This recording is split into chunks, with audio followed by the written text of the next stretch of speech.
All right. It took a while to get this guest on board. First, some scheduling errors, then some trips out of the country. But here he is, folks. And Boris is back with me, the three-man booth, the way it was meant to be. Welcome, Jonah. Hey, Welcome, Jonah. Boris. What's up, guys? Thanks for having me. I think we all know that we were really waiting on Boris to update his background and paint his walls a different color, but he didn't manage that yet. So just get started, Yeah, right? man. I just it's been a while, but I wanted to make sure that my wall and ceiling is just the same color, and I think I finally done that. Beautiful, man. How are you guys So tonight? this is a strange one. I mean, this is a Monday, and we're normally at the tail end of the week when we do these, so definitely a different mindset. But it's last week's before winter break, so I think that's probably the reason I was accommodating to a Monday, because I feel like I'm near the holiday. How about you guys? Just a regular old Monday, man. Just started the week. Can't complain. Pretty chill. Yeah, I stopped teaching like a week ago, so I've been sitting around in my sweatpants all day. Actually, it's been great. I mean, I've been doing things. I had to grade stuff, but yeah, it's a pretty chill week for me. So this works well. Thank you for accommodating my schedule. I know, like, it was whatever. Oh no, I I'm not actually, the schedule sometimes. it's one of those things where it's like in my head I don't want to do Mondays, but then in actuality when it comes, I feel like I'm looking forward to something in the early week when normally I'm just trying to get through Monday and Tuesday. So Yeah, I like that attitude. You've been 1 week off, and when are you back? What's going on with that?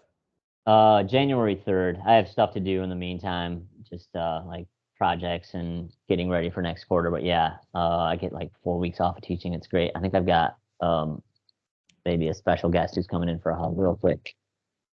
She's getting ready for bed. So this is Gaia. Most of you know her already. Yes. So, well, once again, the video feed is frozen, so Gaia would have to vocally make herself known. Same. I can't really see. Yeah, I can't see Jonah. Hmm. Can you see Jonah? It's Richard? Okay. I can just see the photo of him, so that's what's going to be on the recording. That's so good. It's almost just like it caught you in a nice enough snapshot of life. All right. Okay, great. I'm just frozen. You're not grimacing or anything. Open, something like that. Yeah, you just look a little smug. That's it. That's all right. Oh, that's my normal expression then. I was gonna say with the Monday, Rich, maybe it'll be kind of like those Sidekicks Fridays where it's all kind of downhill for the rest of the week from there. So you're welcome for that. Yeah, I did have a surprisingly positive day. I mean, not surprisingly, most days are pretty good, but yeah. It can only go downhill. So I'm gonna be honest with you guys. I was at Sidekicks yesterday for a moment. Every time I passed by, I dropped off Connie at the airport, and then I was home, and then I had nothing to do, and I'm so close to Sidekicks, and I just went and got a beer. Are you home alone now? I'm home alone, yeah. Oh boy, she's in Argentina. My sister might show up just to get some stuff and leave, but I told her I'd be doing a podcast. Yeah, Connie's in Argentina. Oh, okay. How long she surprised all her family. No way. Like no one knows, yeah, which is kind of funny. That's awesome, man. Yeah. Yeah. She's gone till the 31st. Okay. Oh, cool. Oh man, what are you gonna do on Christmas? I guess you got family around. Cook maybe, get a little like corn dog maybe, nice ketchup. That's gonna be for dinner, yeah. All right. So what was the scene on Sunday at Sidekicks? It was pretty jumpy. It wasn't busy because I went, kind of like at 10:30, and on a Sunday, I wouldn't think anyone was there. No, there was definitely people there. Some people walked in from OIB, and I think it just seemed like it was kind of that. Jeez. Hopefully, they do some kind of collaboration soon. OIB and Sidekicks, and with something. It doesn't have to be with beer. Maybe with who knows, some merchandise or something. Liquor. Oh, sorry. Yeah, merch would be very cool. Were there people singing? I assume on Sunday. There was people singing. Yeah. Yeah, I went in for a beer, and I was like, I should stay here for too long. It's kind of late. But and you did not sing? I did not sing, man. No, I didn't put a song on. Oh, come in. Usually when I go alone, I've been there alone many times. It's just to go and have a beer and leave. It's just like a quick one. Yeah. Just something to do, you know. And it's nice to do that actually. Yeah, like get out of the house, take a drive, and exactly. Get out. Like really, you ever talk to anybody? Any randos at the bar? Usually at the bar, yeah. You know, we saying something. Usually it's the same bartender. So hey, what's going on? But like, it's like they know me, but they don't know me, kind of deal. Yeah. I should start visiting more often. Maybe this whole 3 weeks that Connie's alone, just every single day, just look a solid like a $25 tab every day for like 25 days. Yeah, I don't know how well you really want your bartender to know you. I mean, it's nice to strike up a friendship and whatnot, but at a certain point, if you become intimate, just from you going in every night, it's, Yeah, I've never had that. Have you ever had have you ever been like a local or just a regular at a bar? Like maybe at some point in your life? Yeah, probably when I was like right when I turned 21, I was still living in East Lansing, Michigan, and there's not much else to do there besides go to the bar. So I would say, plus actually by then a bunch of my people who I was friends with already were bartenders. So so you go and just kind of hang out at the bar scene over there in Lansing. How's the bar scene out there, man? It's all right. I mean, it's not bad. It's a lot of college kids basically. It's a college town. So you kind of what you can expect there, people that are probably a little less good at handling alcohol than they hopefully will be 10 years from now or 10 years from there. But yeah, it's fun. This is where you went to school or to university, right? Or is this where you grew up as well? Both. Yeah, I did a couple of years in university there, but it's more where I grew up. I moved there when I was like 7 years old, just about. Oh, so you were like in hometown, in your hometown, but you were also attending the university. Which one is this?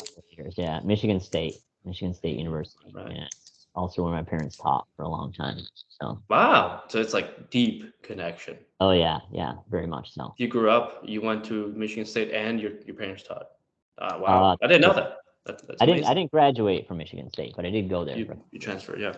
Man, I've never put together, but the Michigan State Spartans and you are an expert in Roman and Greek ancient history. Jeez. It was meant to be, right? My high school name was Trojans too, so I guess there was really. Yeah, holy right. Cow! It just seeped into your identity, then, huh? I think it did, but maybe through a lot of areas of my life, I would say. Okay. And so how did it really start? Like, what is it that made you interested in, studying this and pursuing and becoming a professor?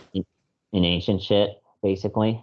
I think in a big part, so my parents are both history professors, so I just grew up kind of in that environment of talking about history in the past.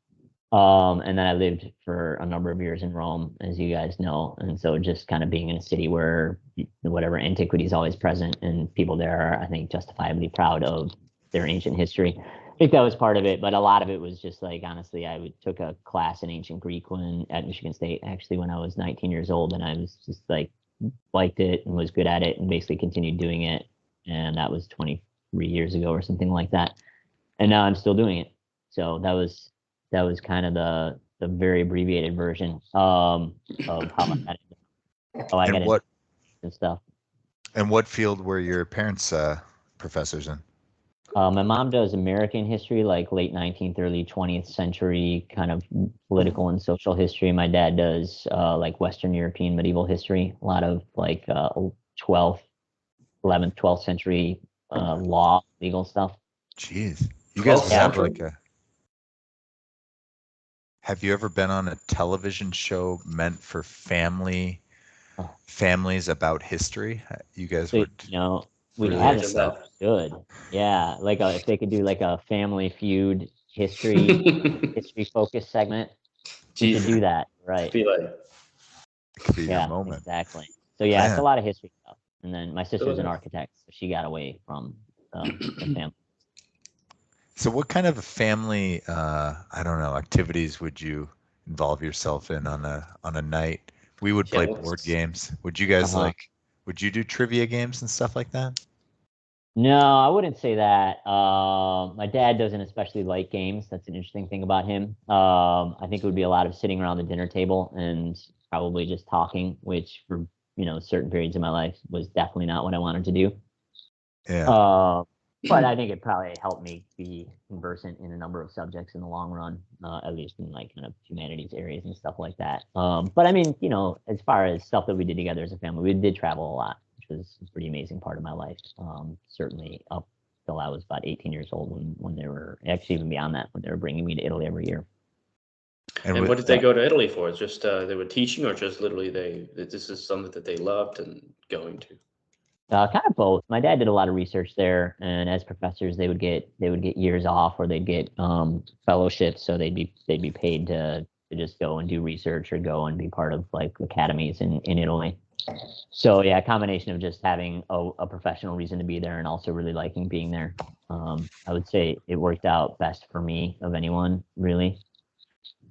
Just getting to grow up there, getting to be a part of that culture from when I was a little kid was kind of a pretty kind of fundamental part of my life, I would say. Formative, if you will. And your sister's quite a bit older than you, right? She is. She's 10 years older than me. So she spent a couple of years in Italy, and she also learned Italian fluently when she was a kid, but she didn't have, she hasn't spent as much time there as me. The other thing I did is I moved back there on my own for 5 years in my 20s, which my sister never did. She's just kind of returned as a visitor. So do you still feel like, if you had to think about it for a second, like, do you feel Chicagoan? You feel you're from? Do you feel a little bit Italian? You feel you're? When someone comes to ask you where you're from, do you say I'm from Michigan, or do you pause and think about it? It's like, where am I really from? Yeah, no, it's definitely something I've wrestled with throughout my life. I don't know if it's been kind of the same for you as well, Boris. And I'd say the answer's changed as well now. If somebody asks me where I'm from, I'll say I'm from the United States. I'll say I'm from Chicago. I was born here in Chicago in Rogers Park. Yep. So I feel like that's a legit response. Yeah, man, that's just original as well. Yeah. Right. Yeah. Exactly. Yeah. But there have been times. I mean, there are certain parts of my life where I feel Italian, soccer in particular. I mean, I feel very connected to Rome. As far as soccer is concerned, and I think there are other cultural aspects that I've absorbed just from spending time there.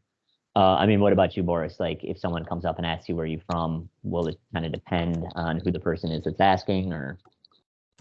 No. I think I'd say, kind of raised in. I usually say, raised in Chicago, but born in Argentina. Yeah. Usually. That seems, pretty legit. And you came here when you were like 11, is that right? 11, yeah. Came as a little kid, yeah. I like that knowledge of former episodes. Very good. Indeed. Very nice, dude. I also met Boris once or twice before. Yeah, we met, dude. As well. But I did get the specific year from, I think it was the opening show, which was fun to actually learn. It's been fun to learn a lot about a lot of different people who I feel are close friends of mine. But that in particular, to learn a lot about you two, which has been less the case in the more recent ones, of course. So when you were kind of traveling back and forth with your parents growing up, did you have a preference of which country you would prefer to be in, or which language you would prefer to speak? I think it changed here and there. I mean, there were times when it wasn't actually that easy to be in Italy. So when I was 10 years old, we went to Italy for the year, and I'd spent a couple of years there, but when I was really little, and so I'd learned Italian, but I'd forgotten it altogether. And then they put me in Italian public schools, and like nobody spoke English, and I didn't speak any Italian, and that was a challenging few months. I think, Boris, you can probably relate to that as well, right? Like it's hard not being able to communicate with anyone, right? Yeah, but I think it puts you in a situation where it's like you have to learn, and then you just become really good at it. Exactly, right. Learning the language, Yeah, you're highly motivated. You're completely fluent in Italian. I am now. Yeah. I think for the most part, I pass as Italian if I want to. Like you pass as American, with your accent. So at times, Richard doesn't agree with that. He can really notice my South American and my accent. Exactly. Liverpool passes or Richard passes as a Liverpudlian, so he's in good shape there too. His accent. There were times when I was like, when I was 13, conversely, when we went back, I was pretty sick of just whatever the social scene in the United States. I was just probably being an adolescent, so I was really happy to be in Italy. I really preferred being in Italy at that period of my life. I'd say it's fluctuated since then. Would you, at some point, decide? Have you ever thought of like, hey, maybe I should live in Italy? Yeah, yeah, but there aren't Is that any. something? Is this something that you would possibly look into in the future, or is it? Yeah, I would. Like maybe I would retire in Italy. Is that Yeah, some of yeah, your that's what thoughts? I've done. Yeah, that would be sweet. I would retire in Italy like in 2 years or a year, if I could, but I don't think that's in the cards. But yeah, I would absolutely move back to Italy, or Really? most places in the Mediterranean. But it's just there aren't any jobs of any sort really. Oh, okay. So you're in Chicago because you grew up here, and because obviously you have job security, and your family is relatively close, not just for Yeah, Ashley's. But yep. if you had to choose, if it wasn't about the job stability and just the the job security, you'd be in Italy. That's what I you're talking would, about. yeah. If Oh not wow, Italy, interesting. maybe Barcelona. I lived in Barcelona for a couple of years with Ashley as well. And it's Oh, with actually Ashley. your Oh, place to live. Yeah, nice. yeah. Kind of back in the day at this point. How Yeah, old are you guys? Barcelona's really nice. I was 26, and so I was Young. 26 and 27. She was 27 and 28. Nice. Is that Yeah, like that's lovely. I didn't. Were you aware of that, Richard?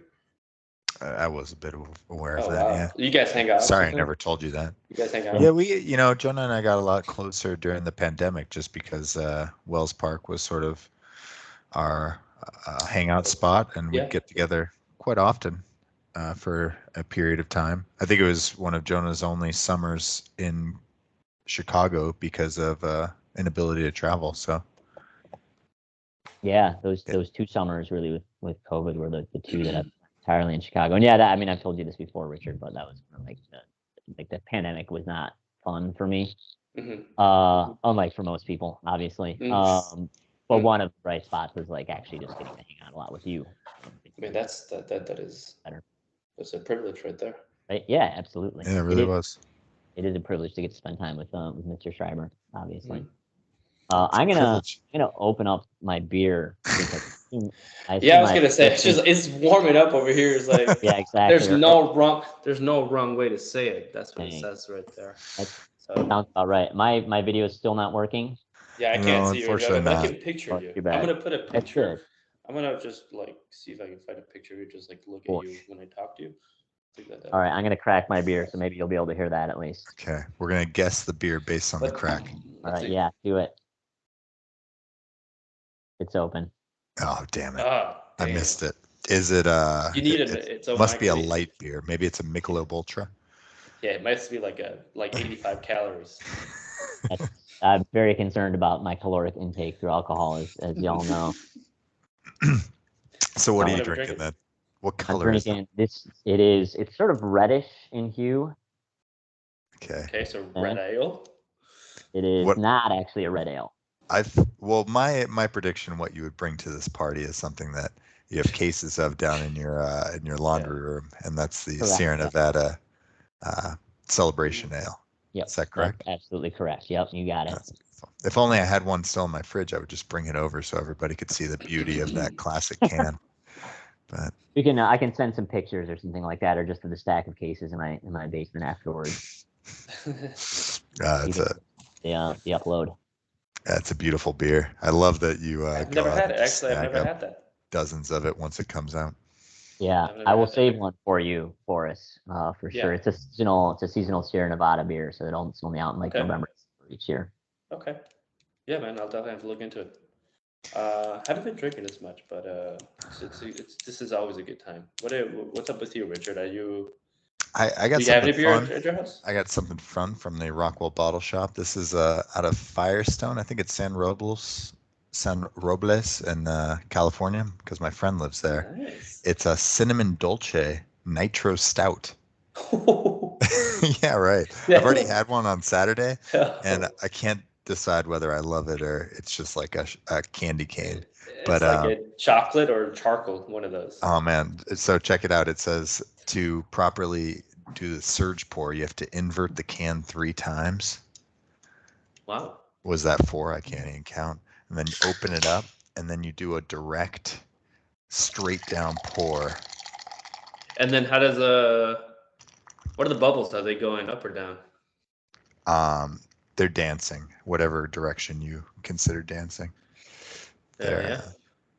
No, it's beautiful. And then look at this sediment. Oh, it's just. Dude. Yeah. How far am I from your house right now? I think it's our first nitro pour of the podcast. Yeah, that is. Yeah. Oh, Jonah left us for a second. I think he just wants to participate in the video. Yeah, no, but he did text us. He says, "Hey, listen, it's been good to know you guys." I mean, why would he say that?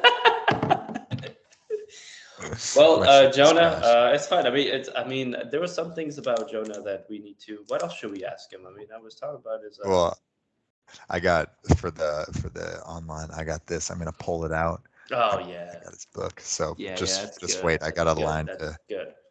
Got a line to bring out. But what are you drinking? Let's see. So Two Brothers. We're gonna go with it's Two Brothers. Oh, Domaine. It's the French style. I've just one of my friends brought it maybe a couple weeks ago, and just put a 12 pack in my fridge, and we barely had it. So I've had one of these that night, and it's like really gold. Yeah, no, I love farmhouse ales. Farmhouse ale, is that what it's described as? No, this is a French style country ale. Oh, there we go. I love those ales. I love French, lambic. No, not lambic. Belgian, Flemish, whatever ale. Yeah, Warrenville, Illinois. That's beautiful, man. And just all right, man. Well, do a little cheers here. Yeah, I've always wanted to take a bike ride out to. How far is Warrenville? It's a good, I think it's a good 2.5 hour bike ride, maybe 40 miles. It'd be a long ride, but I know people. But it's a nice route who do it. I think it's decent. I think there are paths going out that way. Man, I wish you could taste this. It's a special taste. Does it have a lot of cinnamon in it? I don't like cinnamon. It's very cinnamy. It's do not pretty like sweet. Cinnamon. Okay, then stay away. No, I mean I can totally have it, but it's not like I'm allergic to it. It's just I just don't like it, dude. Hey man, did you see? When did you arrive to the game on Friday? I arrived after 4-0. It was told to me, so I missed all the early goals, but oh wow, I still saw the majority of the game. Yeah, we just went in. We went in right away, quick. 1, 2, 3, 4. Man, I really enjoyed showing up on Friday, though. I liked everyone who was playing because there's some assholes who I just would prefer not to see. Yeah, no, of course. Yeah. No, it was just I felt it was very mellow. Everyone was in good chill spirit. Oh yeah, I was very chill. I don't know, and it was nice to see Max, and just he was really happy to be. We'll talk about it later though. Oh, there we go. We got a moving man. Oh wow, here. He's got like an 8 Ultra HD 4K camera. You look crystal as hell, man. Yeah, thanks. I just went out and bought a new computer. I was like, oh wow. Hey, is that your window there? Is that your view right now? Jesus Christ, man. Damn. Is that my? Yeah, I've actually got a view out onto the city. Wow, that's beautiful, bro. Right. We were just talking about your beer when I left, Richard, but I will show just the can here. Oh yeah. I know what that is. Yeah, mine's a similar color, really, but Boris is drinking the Domaine Dupage. I'm done with my beer. Just a quick. Awesome. Oh, I haven't had that stuff in a long time. They've changed the whatever the bottle can art significantly since I last saw it. Wow. Well, yeah. Right. When did you first drink this beer, then? 1984 or something like that. Wow, that was right before the internet, huh? Pretty much. No, I think 10 years ago, something like that. Yeah. Newer return to Chicago. Yeah. I think it is an Illinois beer, right? Yeah, we were just talking about it more, but Richard was saying he wants to take a bicycle. Is it a motorcycle ride or just like a bicycle ride? I mean, you could ride a motorcycle. You could probably get there about 2 times a return. He said it's like a 2.5 hour bike ride. Yeah, we haven't taken a bike ride in a while. We took a few bike rides together. We should definitely. I live right by the trail now, and I bought a bicycle, and I've been using trail. It's just I really need to start biking a little more. Actually, it was we were talking to my buddy yesterday. We're gonna be getting those hybrid, almost not a motorcycle, not a bicycle, right in between. Suron, just a motorized e-bike. E-bikes, like an off-road e-bike, but it's almost a motorcycle, and it kind of looks like one. It's called Suron 2 point something. It's like top speed like 75 miles an hour. Jeez. So it's like really fast stuff. So everybody, you know, it's it almost looks like a dirt bike, but it's. But you can pedal it? No pedals. Oh, no pedals. Yeah, it's got to be pretty heavy if it's going. Yeah, it's not. Yeah, so it's it's something I really want to take out. This we're going to be buying one in a couple of months for the trail, and still the bicycle is still taking on the bicycle. I mean, they haven't updated the rules here on the trail, so I can just be. You get a lot of dirty looks. I don't down the lake trail. Yeah. I already don't like you, man. But I'm going to be going really slow. Don't worry, man. Don't you worry, man. You're going to be going half of 75. It stops speed. There's no way that you can go at that speed at the trails. There is absolutely no way. But I really want to try that. There's some. Have you been to the Palos Hills trail, kind of like the forest? Yeah. Forest off-road, like the Forest Preserve and Palos Hills. I don't know. I'm bad with names. They have some really good. Just bicycle and bike and little dirt bike trails there. So that's where you really want to. I'll have you know though, man, my perfect day definitely involves a lot of biking, because I really believe in like working hard and then feeling like you deserve a beer or a meal. Definitely. Yeah, like a good bar crawl or bike crawl, whatever it might be. Yeah, bike crawl with beer with bars in between. It's like like it's okay. Like you can do that with the boys. Just a bunch of things that start with B. Boris. That's one thing. Yeah, that's one thing. That's one thing you can't do with like a motorcycle or one of these You know, that's just you just can't drink, which is unfortunate. You can't put in the effort either. Exactly. That's what it is. So, if you guys wanna.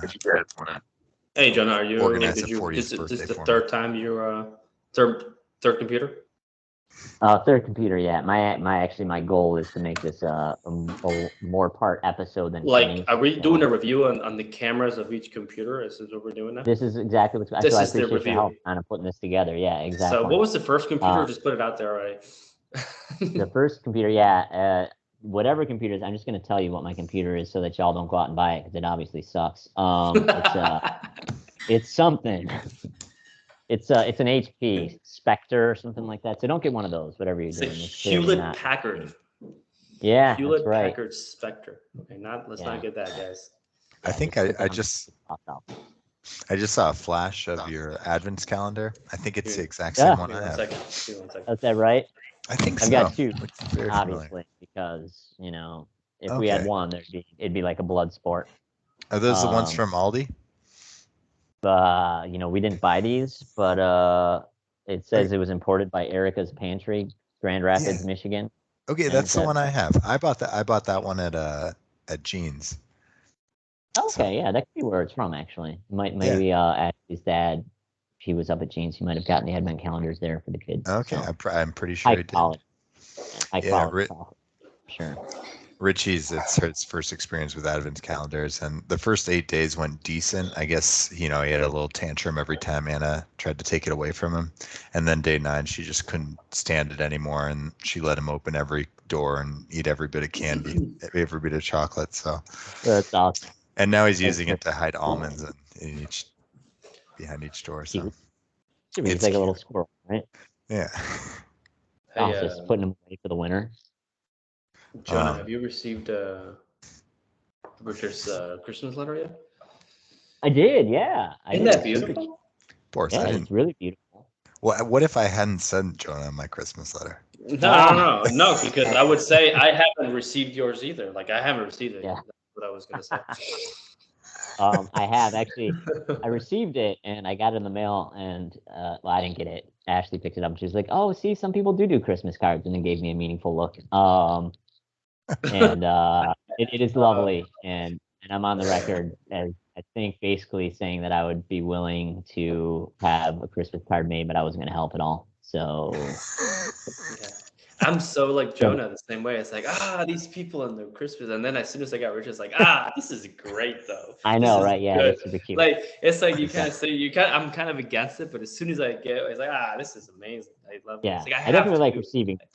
Yeah. I like receiving it it. is. I don't know about doing the work. For anybody listening right now who did not receive my Christmas card, just send me your address. That's why it just takes a lot of time to ask I'm for so an sorry, address. Richard. It's just I didn't think of that part. That maybe like you didn't send it to everybody. Well, Yeah. I mean, I've known you for over 10 years, Richard. I think once you passed like the 7.5-year relationship, right? Is that what it was? What it No. is. No, I feel pretty good about the people I sent it to. There's certainly cracks there where had I just had their address in my notes in my phone, I'd probably send it off to them. But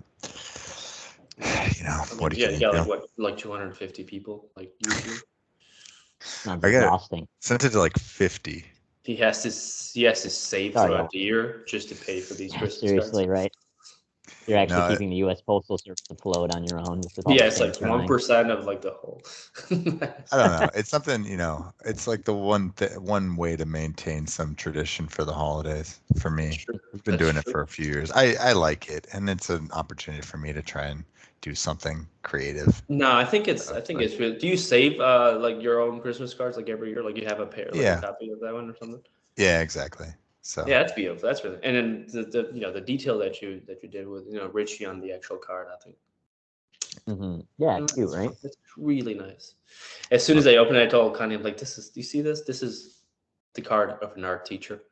This is what an art teacher does. Anna told me it looked very Photoshop at one point, and I was like, that's the point. It's supposed to be kind of Photoshop. Like I'd send like this, like if I would send a Christmas card, it'll be like this would be the background. And then I'll just put picture of you with headphones on. Merry Christmas. Yeah.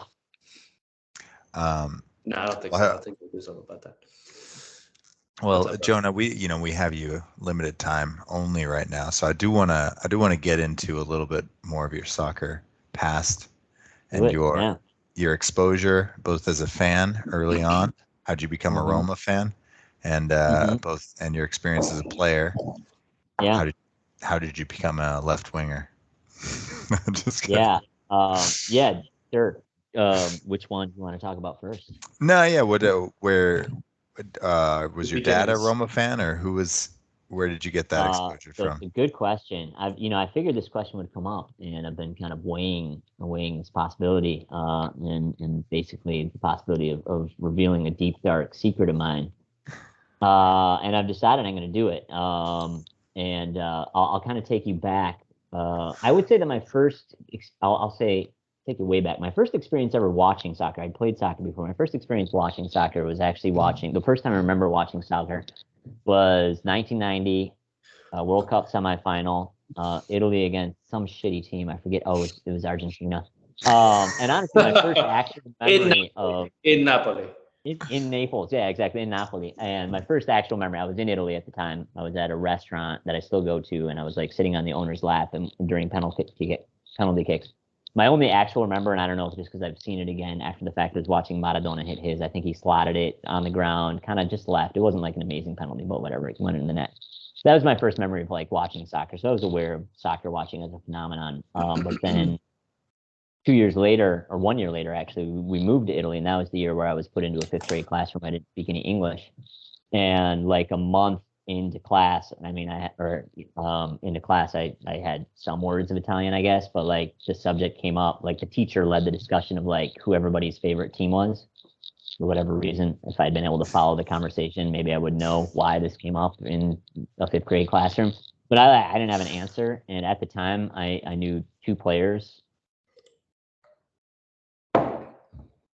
Oh no. He knew players. He knew a few players. We can only guess what players those would have been. So the funny thing about that game is 1980. It's like they did almost on purpose, because Maradona was playing in Napoli at that time. Yeah, and I remember seeing that from the Maradona documentary about going there. Oh, in HBO. Yeah, and he was like vilified, right? Like they hated him at that time. Yeah, right? It was like a boo kind of deal. Then it was a tough game. Yeah. Oh wow, that was such a good documentary. Oh, there it is. Okay. Yeah. All right, you're gonna have some good editing work to do. Can you see me still, or just hear me? It's just hear you, unfortunately, but yeah, it's really good. We're gonna have to Like, you know what we should do next time for Jonah? We'll do a part 2, and then we'll just do it in person, you know, just to make sure. Yeah. Yeah. It might be better. You wouldn't believe that I did this professionally for a while, like being online as a person. Anyways, it's just increasing the suspense of what secret I'm going to reveal. But anyway, but what it comes down to that when I was asked this question, there were only 2 soccer players in the entire world that I knew. One was Wxitt Zenga. He was the keeper of that Italian national team. And the other was Totoschi Laci, who had been a pretty much unknown player. I think he played for Napoli at the time of the 1990 World Cup, but he had basically had the best month of his career. He scored 6 goals in the 90 World Cup.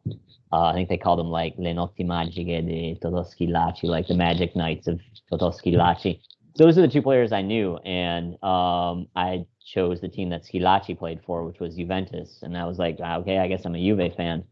And so nominally, I was actually a Juventus fan for several years, which is something only I think a handful of people in the world know. Like my parents, my sister, Ashley, definitely none of my friends in Italy. Hopefully they don't find out, otherwise it's just going to come up in moments possible. But it was, it was also at a time, this is the early and mid 90s when soccer wasn't on TV. And so I never, if you watch soccer, it was basically the national team, and that was what my main interest was. And so I was kind of a Juve fan, but it also never became sort of a driving force in my life. And so at a certain point when I was a teenager, I just stopped, playing soccer altogether and stopped watching soccer altogether. And then when I got back into it was when I moved. I started playing soccer a little bit before I moved back to Italy, but I moved to Italy in 2002, and I started just, all my friends were Roma fans. I started going to see away games at basically a squat that was like an occupied building that would get several hundred people together to watch on a big screen, and then I started going to home games, and then the next season I got season tickets and was a season ticket holder for a few years there as well. So it was kind of a circuitous route to being a Roma fan. I don't know that it was, I don't know that it's brought a lot of satisfactions in the sense that we've been runner up a lot in my life. But there's a certain joy I think in following a team where you're not used to winning, and so anytime that you actually do something good, it is really special. So yeah, that is my secret. I have a past as a Juve fan, which is and would or will be by my friends in Italy regarded as highly suspect. Great team though. I mean, it's totally fine. It's not like Juve or Roma. You were like a Parma fan or something. It was kind of yeah. I had a fan then, yeah. In some ways, I enjoyed being a Liverpool fan more when they were a bit mediocre and / good in the 2010s before Klopp came along, just because of that reason. It's like you could celebrate the victories more, right? Because they weren't so expected, and when they had a string of wins and it really meant something, and when you had talent and it clicks, and it was just more special in a way. Yeah, right. All that. Were you a fan back in the Michael Owen days, or the early to mid 2000s as well?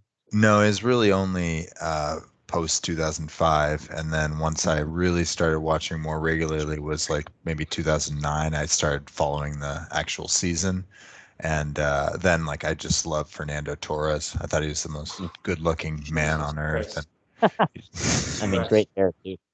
Man, I love Fernando Torres. I actually did model my hair around him, so maybe I'm awesome. Maybe I'm getting a little bit of him right now. I think I'll be honest with you, Richard. You're a better looking person than yeah, I would agree. Yeah, he had a pretty hard mullet, which that I was thinking of. Very, very deliberate mullet. Yeah, I had a deliberate mullet back in the States. Maybe you should do that again.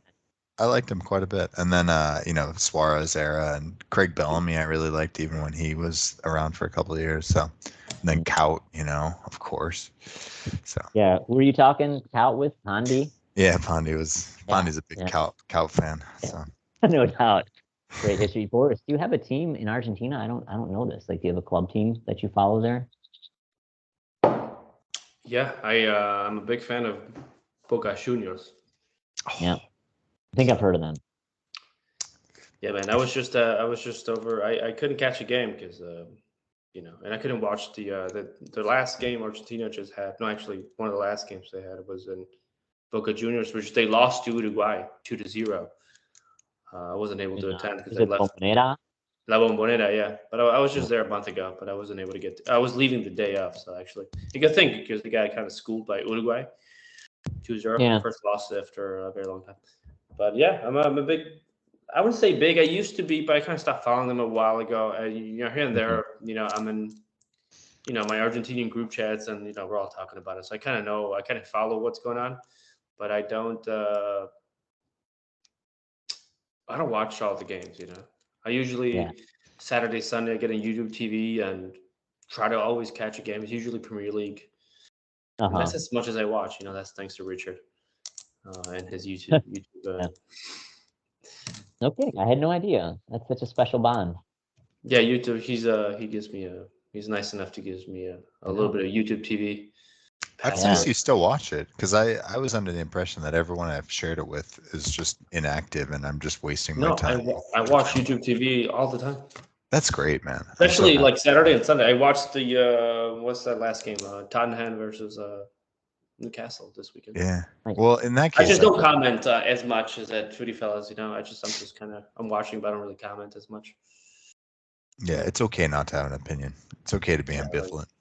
I like it's a lovely game. I just don't know. What a great game that was. Just like was fun. I saw. Man, like they were just on fire, man. Honestly. Have either of you ever just like? I wasn't like it wasn't like the level of Jonah's on Friday fire, but it was solid. Yeah, solid, exactly. No, have either of you ever like obsessively watched a game, like a team week in and week out for, I don't know, years on end, like going to basically every length possible to watch the game? Have you done that? That's you with Roma. Yeah. Years. But I've stopped. I have other things to do. I definitely did that when I was really young. When Boca Juniors with Palermo as their forward, and back in the 90s, I mean, it was Riquelme. Yeah, Martin Palermo, is that right? Martin Palermo, and like Riquelme, and it was just Esqueloto. I mean, yeah, for sure. Man, what a solid, just a good team. It was, just a good team. Yeah, no, I mean, Boca and River were both really, really strong. They were constantly kind of going. I mean, they're still. I mean, they're just great teams, like still. But that's the moment that I watched the most. That's when I became closest to the game. When it came to clubs. That's why you're still there. That's why in Argentina. Were you still living in Argentina at the time? Yes. But I was the only one in the family that actually watched soccer. Nobody else in my family cares about soccer at all. Like nobody plays. Nobody watches. I'm a little bit of a person. Yeah. You said your brother could have been pretty good, you thought, right? My brother could have been a really good player. Like he barely played, but you can tell like the little that he played, like the I think the level of soccer and skill that he has, plus how fast he used to be, at least. Like if he would have practiced, it would have been really nice. You just didn't So similarly, Jonah, is like no one really in your family soccer fan? My parents they're both soccer fans and they're both Roma fans. But when I was a kid, really, so they're also Roma fans. They are, yeah. They spend so much time there now. It's their city. They feel like it's their city. Justifiably. I mean, they spend 6 months a year there now. I brought them to the stadium a couple times now. It's been kind of cool. Was that motivated then by your being a fan? I think they were always, even when I was a Juve fan, they were like, no, we're rooting for Roma because that's the city, it's the team of the city that we're living in, like, what's wrong with you? I mean, they got it. They understood my reasoning and, like respected that I just stuck with it sort of whatever, vaguely for a while. But no, they were always Roma fans. But again, it's just like, it was the mid 90s and like really you could not find anything. Like they just didn't broadcast Serie A on television at all, in Italy at least. The most you could do was listen on the radio. So it just wasn't a part of, unless you were like listening to the radio or going to the stadium, it just wasn't a part of your sort of your weekly calendar back then. And so that wasn't something that I observed them being interested in, if you will. But also, like, when I was a kid, they were I was more into baseball. They were more into baseball. And, like, my whole family's big White Sox fans. And so that was kind of, as far as, like, sports fandom goes, that's what I was really obsessed with then. Like, I would actually listen to baseball on the radio every night when I was a kid, when I was, like, 6 years old. Which is also a fairly miserable experience because the White Sox were horrible back then. And yet I persisted throughout all of that. That's just a tangent in any case. You really needed that Albanian feed to see all those soccer games. That's exactly right. And I think actually it was easier to watch Italian soccer outside Italy, just because I think in Italy they didn't want to sell the TV rights because they were afraid that it would keep people from going to the stadium. Right. And then eventually they realized that like maybe that's true, but the TV rights are worth, €1 billion a year, and that's way more than you can make from ticket, sales. Right. Basically. But yeah. Do you still follow baseball? No, I wouldn't say. I mean, I'm aware of the White Sox's mediocrity from year to year, I guess I would say. And I guess whether they even make it up to mediocre if they're just sort of horrible. But no, I don't follow baseball. It's good that you follow, the similarities between, not just, I would say Roma and Chicago. I've never been to Roma, but like when it comes to the teams that, you've somehow stumbled upon, which is the White Sox and Roma, like what would be some of the similarities that you find like in following these teams? Yeah. Lack of winning primarily, I think. So the White Sox won the World Series in 2005. Roma won Serie A in 2001 last 3 times total. Maybe both teams only won 3 times total. And, Roma has won some Coppa Italias in my days as a fan, which is nice. But yeah, I would say lack of winning while at the same time being in a giant city, which could theoretically have all of these resources. I think a pretty working class fan base, both Roma and the Chicago White Sox. It's it's not a lot of pretensions when you go to the stadium, which is, I think, on the whole, that's what you're into a little bit. Like that's what kind of makes you a little bit. Yeah, for sure. It definitely makes it more exciting, I think, when people are really, they're there to like watch the team and not to be part of like some other experience. Exactly. Not to like throw implicit shade at like another. No. All team from the city. It's more like a legitimate team that you develop because of actual baseball. And right, exactly. So I think those are the main similarities. But like fuck the Cubs, right? Like that's what you meant. I mean, I grew up like really, and it was like very clear to me that I was first a White Sox fan and second a hater of the Cubs. This was very much like that I was indoctrinated in. Like I could be a Cubs fan if I wanted to. We lived on the north side, but then like maybe I would have to scrounge for my own meals at the age of 6, something like that. So did you like avoid Addison and Clark like when you're driving around, or like to get to places? Yeah, I've gotten over it. I mean, also I just don't care about the White Sox that much, so I don't care about the Cubs that much, to be honest. Like my biggest beef with the Cubs now is that it disrupts my commute, which is annoying, I would say. But I've gone to Wrigley Field a couple times to see concerts, at least. Yeah, I can relate to the Cubs disrupting my commute. It's my main reason for checking their schedule, is just to make sure it's not a home game when I'm driving home from work. But yeah, I don't know.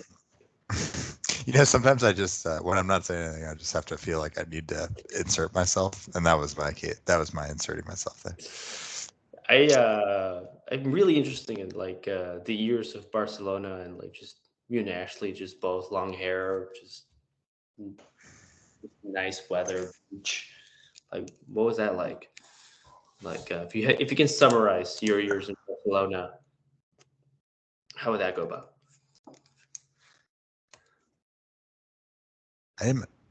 You ever seen the movie Before Sunrise with Ethan Hawke? No. Should I be watching it? It's like a European love story of a guy on a trip, on a backpacking trip, and then he meets this woman. But it just creates this like really romantic ideal for what Europe is like. And I can just imagine the early 20s, extended period, living there, just like getting together with these friends who you don't really know, but you trust fully. And just drinking through the night. Just beautiful. Just enjoying the weather, enjoying like being so far away from home, so far from your family, and just being really connected to like, your friends. And then imagine like just falling in love with somebody and, very distant. It's but grasping the native language enough to just feel completely free to move around. Yeah, and then exactly, because knowing Italian, you kind of understand. I mean, man, Jonah is such an interesting. He just asked, "Are you guys still on? Are we on, dude? We've been on since 8:00. My guy, does he not know us already? It's been some technical difficulties. This podcast definitely. It's a strange episode, but it's strange. It feels like I'm trying to, kind of. Is there a reason for Jonah coming in and out of the podcast? Like, what does it really mean? Is there a deeper significance to all of this? Yeah, like what's the is he doing of it? this? I mean, is he doing this on purpose? Does he no, want us to connect in a deeper level, just to like leave us alone for a moment and just talk about things? Now he's just a guest user. Now he's just I don't know, man. He likes being a third person, so he likes to third wheel it. Yeah. No camera apparently right now either. Can you hear me at least? We can hear you. Yeah, it's hard to believe that Skype hasn't, made it to the top of the pile as far as sort of video chat apps go. Now you probably know why. Yeah, exactly. Hey. No, but I remember you should start selling your shares, man, from Skype. Yeah, exactly. No, I mean, I also recognize that I think I'm the only one who's had all of these tech issues, so it probably has more to do with either me or my computer than anything else. But I'm gonna give you another. You guys don't mind. Well, our contract, our contract with Skype expires at the end of the calendar year, so all right. Well, we might pick up a new bid, or at least use this as sort of negotiation fodder, right? See if you can get a better deal from them. Guarantees on quality reception. We're actually banking on this episode being the real viral one that gets us that bargaining power. So. Well, yeah. Good luck with the editing on it then. Nice, dude. Blondale. What's that, Ryder? Blondale? I've never heard of it, man. Jeez, that's a low percentage Blondale. That is. Usually blondes are more like 7-8. I'm gonna do. This is my last beer of the night before I. So, Jonah, I've been kind of keeping this in my back pocket for a while, but one reason why it took so long for us to arrange this episode is because Boris and I were doing massive loads of homework because we want to do the research before having on an esteemed guest as yourself. So I went out and made copies of every page. Oh my God! Your book here. Yeah. It's one of those books where I don't even know if I can pronounce the title correctly, so I'm gonna. That's why I chose it. It's a real page turner, right?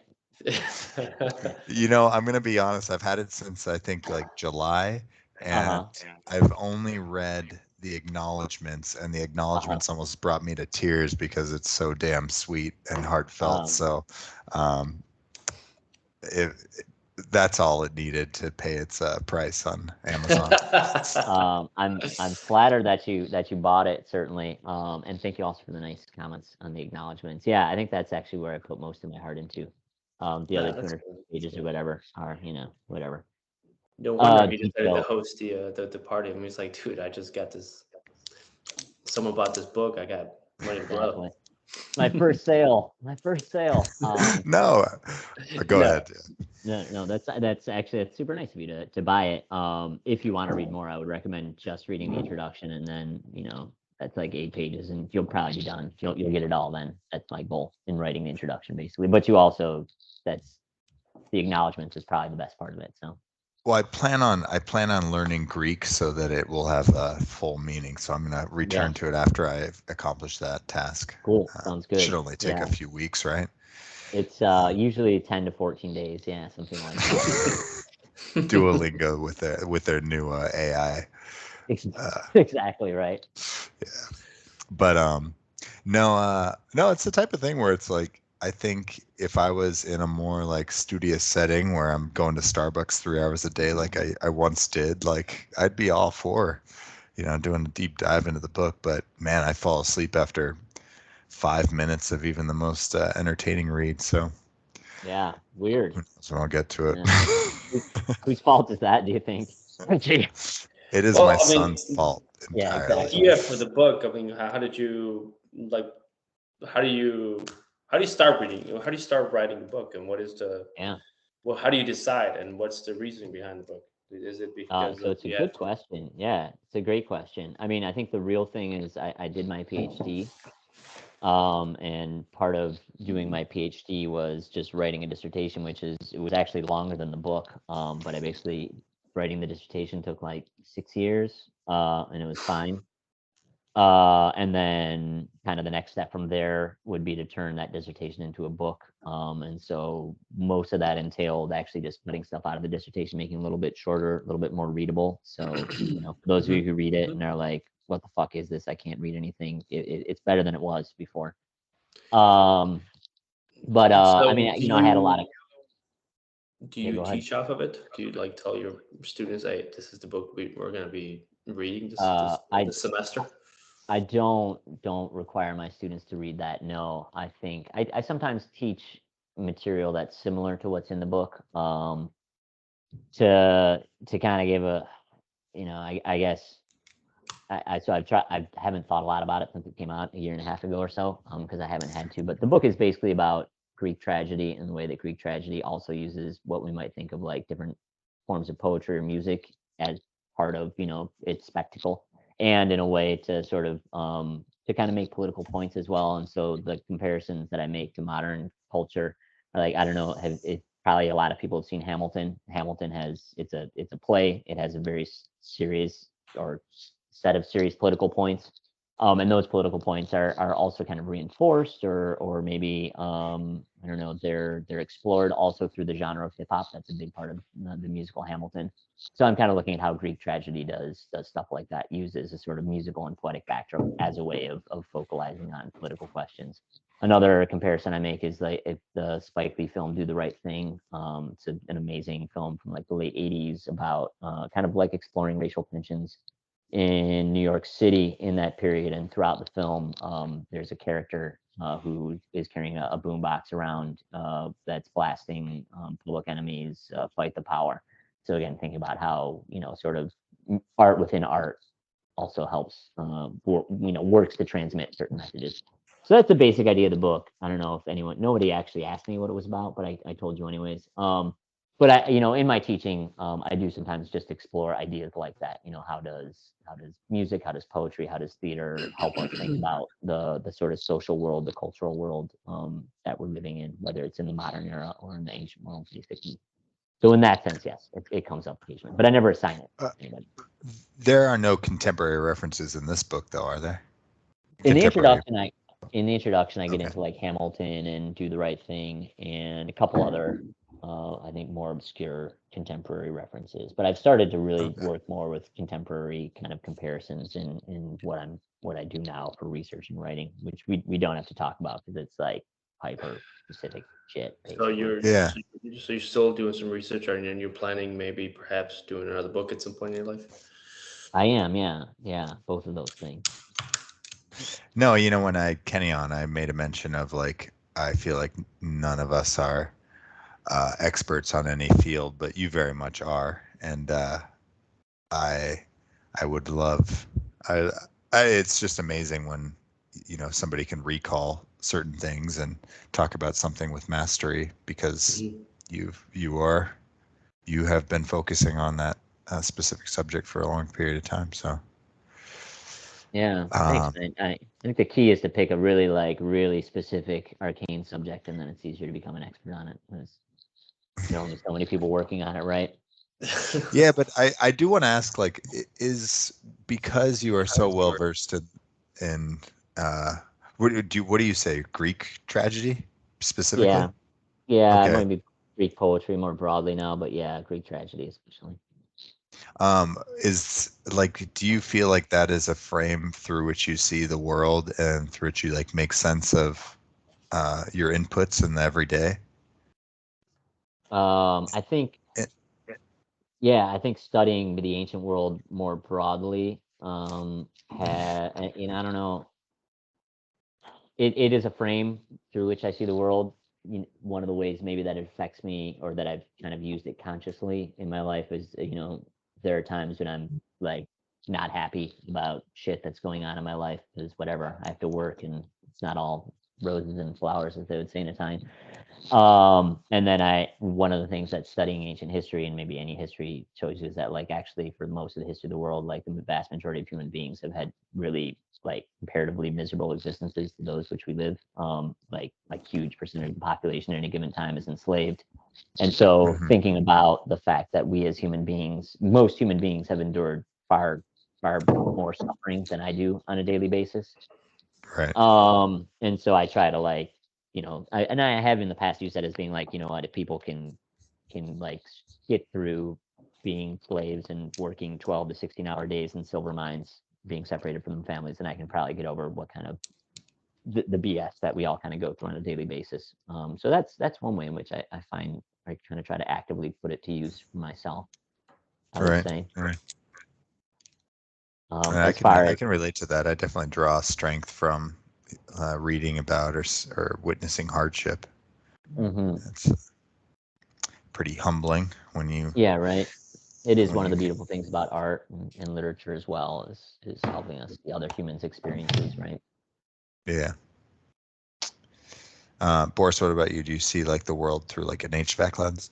Like, is it the right temperature in this room? Or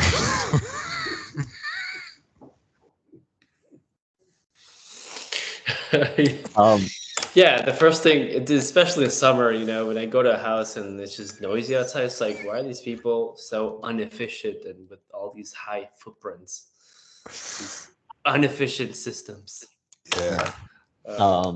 I mean, I know you're joking, but I look at someone like you, Boris, and look at the work that you do. And I think it's easy to say that I'm an expert in something because I do something that's pretty uncommon.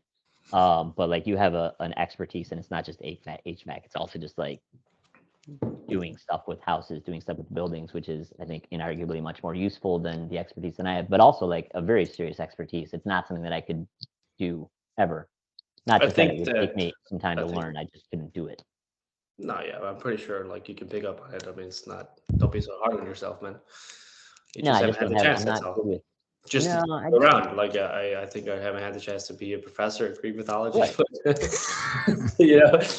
Yeah, exactly. No, it is a question of time. It is a question of time. It's just a question. That's all it is. It's just I mean, there's also the thing that I value most about what I consider mastery in my own position is like human relationships, and like that's something, Boris, I know you deal with every day too, is like how to deal with a client and how to negotiate and how to maintain a positive relationship that's still working and be charming or whatever it might be to get what you need in whatever job you're doing. Yeah, I mean, I think it's one of the most important aspects of any business is just being able to interact with your customers and just be good at social environment, I guess. Yeah. Just to be successful, I think you have to master that. That's for sure. And I think it comes to on your side as well. I mean, you can look at it your way. I mean, you have to be. I mean, as a teacher, you have to be. Smart the way you communicate these things to the kids or the students. Yeah. Anyway. Yeah, I'm not. It's funny. I like with my colleagues, I'm pretty bad at communicating. I almost like am standoffish, or I choose not to engage very often, almost purposely. But that's because there's no purpose in you. Actually, there's no need to do that, as opposed to you need to interact with your students. Yeah. I don't want to say I have negative relationships. I have really positive relationships, but I don't engage. Really, whenever I don't need to engage, I don't. So. But you're also doing a lot of, and it's like just a lot of like mental, emotional energy engaging with kids all day long. Yeah, right? Yeah, definitely. Yeah. So, yeah, Jonah, how's that aspect of your job? Is it, do you prefer research over the classroom, or do you feel the balance in your life is pretty good? Yeah, I like the balance, I would say. I mean, I spend 6 hours a week in the classroom, which is far less than you do. Basically, I do a lot more class prep probably than I hope that I do more class prep than you do, because it's probably like 2 to 3 hours at least for every hour taught. Mm-hmm. If we were to do that would be untenable, I think. But I really do like that balance of having those hours of human interaction and watching young people learn, even if it's a subject like ancient Greek. And then also just being able to concentrate on like really hyper specific questions. I like poetry, and I do believe that whatever words have power in the world, and so to explore the ways in which they have exerted power in a sense is something that's interesting to me. But the balance is really important. I wouldn't want to. I guess I would say if I had to only do one, it would only be to teach in the classroom. But I much prefer having both in my life. So I feel very fortunate for the position I have, which allows me to do both of those things. If you had to choose like 3 poets to just read for the rest of your life, what are them? Who are these people? Wow. So it's an interesting question because you want like a certain amount of quantity, right? Otherwise, you're just reading the same shit over and over again, right? Really good question. 3. You have to choose 3. Yeah, choose or even 3. 2. Yeah, I mean, I would say Euripides, who I wrote a book on. I guess he's one of them. I would love to come up with someone who's maybe not ancient. Shakespeare wouldn't be a bad choice just because of the quantity, and he was all right at what he did as well. I would say, just kind of grasping at straws. Adrienne Rich, she was an American poet, mid to late 20th century, early 21st century. Yeah, she's awesome. She has a ton of material, and it's very hard to read, which means that you can spend a lot of time with it, just trying to figure out what it is that she's saying. So but also just like, what's that? No, you just go ahead. Yeah, no, just really very, very deep, very profound kind of meditations on life and on society, I would say. Interesting. How about old Li Po? Li Po. Tell me, is this a classical Chinese poet? I think so. I've just seen him in some of the poetry books I have. Okay, interesting. Yeah, I think about that stuff. It's like it's from like the 800s. I'm just like, how do they maintain this poem? And what did it mean to this person? It's just so abstract when you think about what context that something like that was written, that you read it in the modern day. Yeah, totally. Yeah, I mean that's kind of like what I love about what I get to do with whatever research is just think about humans being weird and human 2,500 years ago, and what these things meant to them, what they mean to us now as well, right? Do you keep up with like the most current like poets and like and poetry in general? Yeah, I try to. Not all of them. There's a lot out there, but yeah, I do. Is there a Shakespeare of our times right now? And who would that be? I mean, I would say that hip hop is like the dominant poetic form of the last 15 years and the most important artistic movement in the entire world over the last 50 years. And so like I would rap. Yeah, exactly. So I would look to rappers for that, and so maybe someone like Kendrick Lamar, for example, who's an amazingly skilled. But I don't, the style of hip hop in the last 15 years with trap beats, it's not necessarily my thing. Just kind of musically. But so stuck what's around, that? like, so are you a big? I would guess you're a big like a Common fan or something. I like Common a lot, yeah, or even going farther back to like 90s New York hip hop, Tribe Called Quest, De La Soul, stuff like that. But yeah, if I were to look towards the sort of Shakespeares of our era, I would look for hip hop in particular. But I can't say that I'm enough of an expert to really to evaluate. Yeah, exactly. Also, I just don't follow it, closely enough. Whatever the kids are listening to, basically. I don't know. Do either of you guys follow contemporary hip hop or not? I mean, I do listen reggaeton. To hip hop, not me. I know Boris follows the reggaeton top 40 station. You missed the party, bro. You missed the party. Next time. Next year, bro. No, it's I really have never listened to much rap music whatsoever, but I don't think that I would dislike being more into it. It's just like a matter of I don't know anything anymore. But I think, in order, like, do you gravitate, Jonah, maybe towards more like I mean, a lot of rap music is like the voice of I don't know, the voice of struggle, right? Or like the voice of reality versus the voice of privilege. Mm-hmm.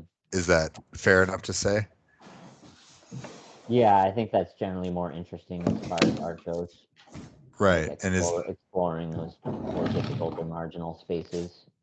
is there a similarity in that and, ancient poetics? I think with tragedy there is. I mean, we're talking about poetry that's written by super wealthy elite people, but in tragedy in particular, it's almost all the protagonists are women who are basically an oppressed and marginalized group, and it's not hidden that they are oppressed in Greek tragedy.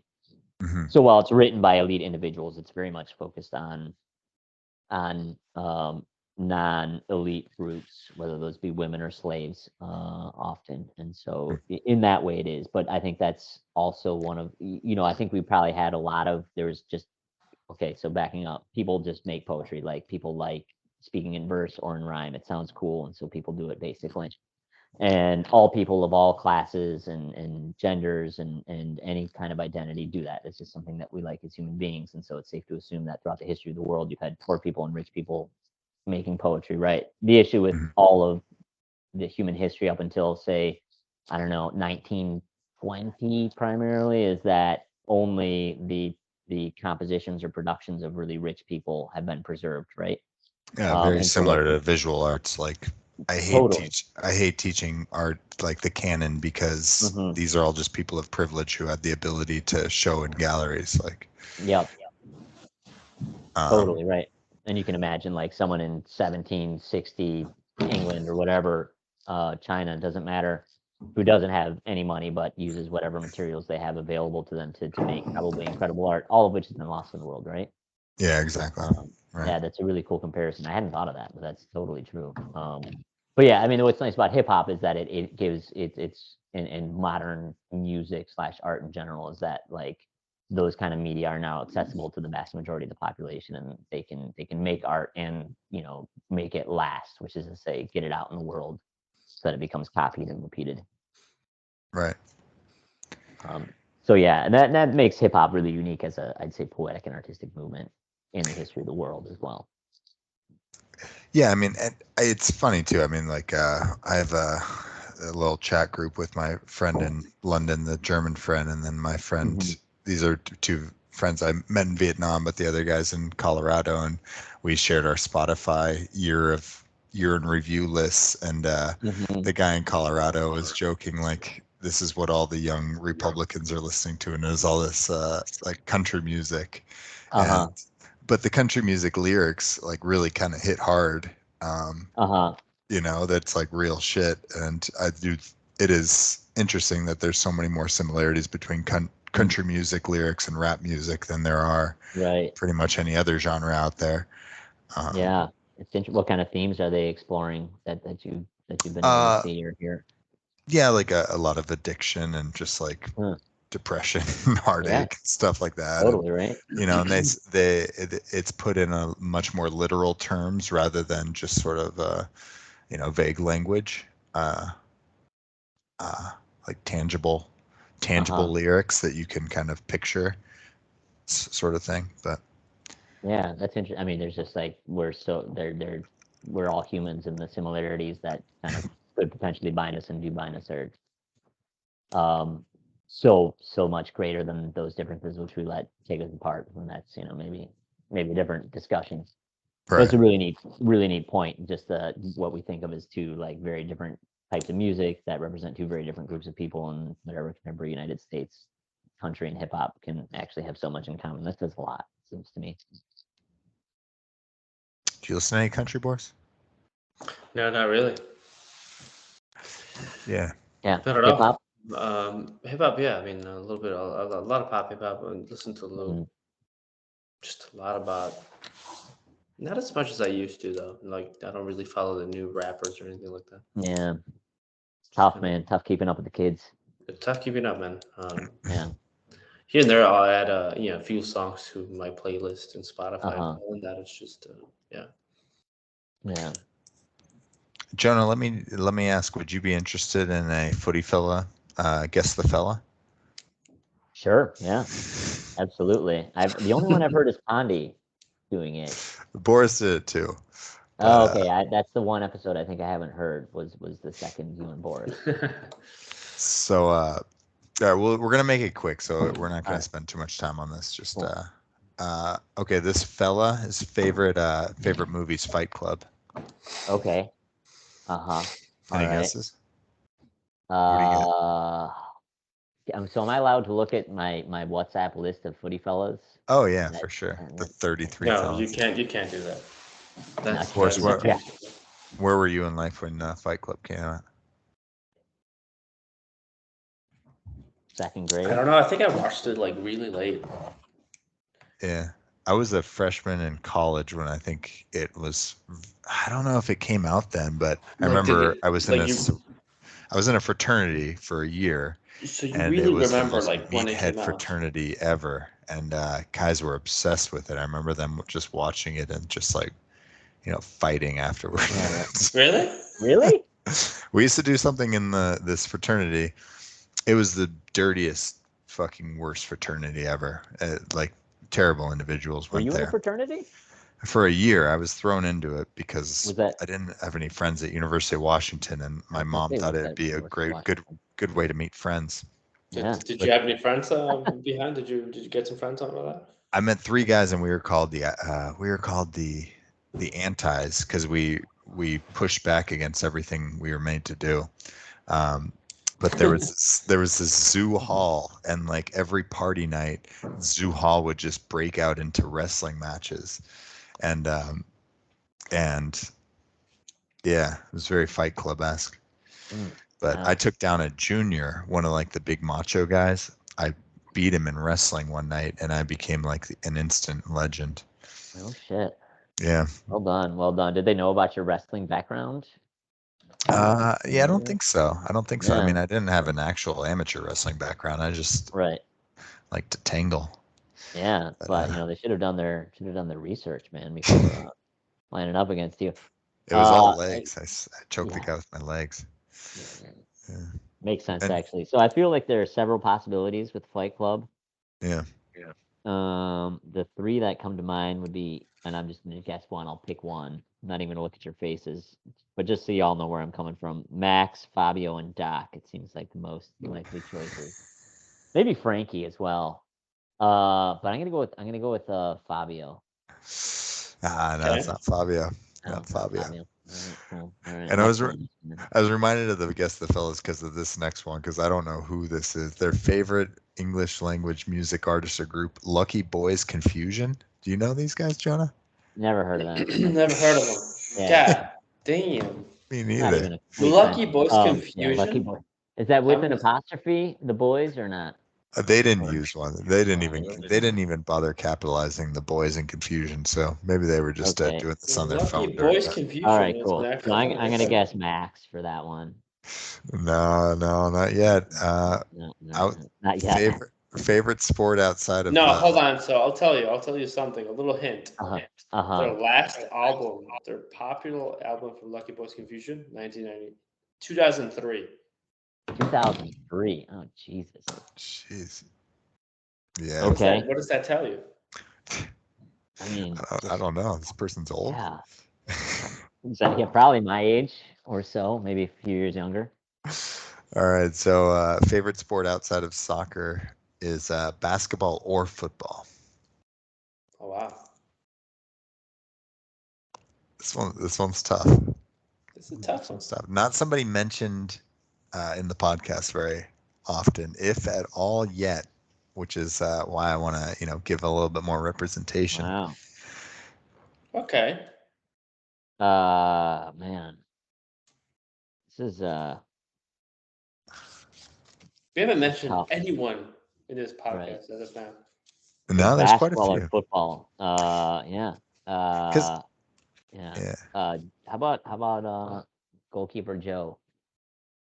No, not goalkeeper Joe. There's really kind of there's like these different levels of the fellas because I think there's those of us who knew each other through Soccer Club Chicago and who have some roots through that. And then those who have been brought onto the team through mutual friends or whatever connections. Sure, yeah. So this is one of the mutual friends connections type of guy. Interesting. Although I'm sure he's probably done a meetup or two since knowing us. All right. Yeah. All right, we're gonna go to the last option.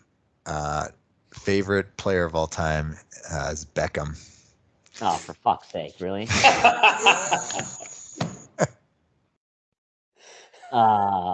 Is that a thing? I didn't know someone's favorite player would be Beckham. I've never heard about it. All right, He's a great player. He's a good I didn't know that player. we had any members born before 1970, but I'm scanning the list now. Yeah, go ahead. Is this person actually? Are they a set piece specialist, or do they play on the wing, or are they English? No, none of those three things. Do they play Fridays?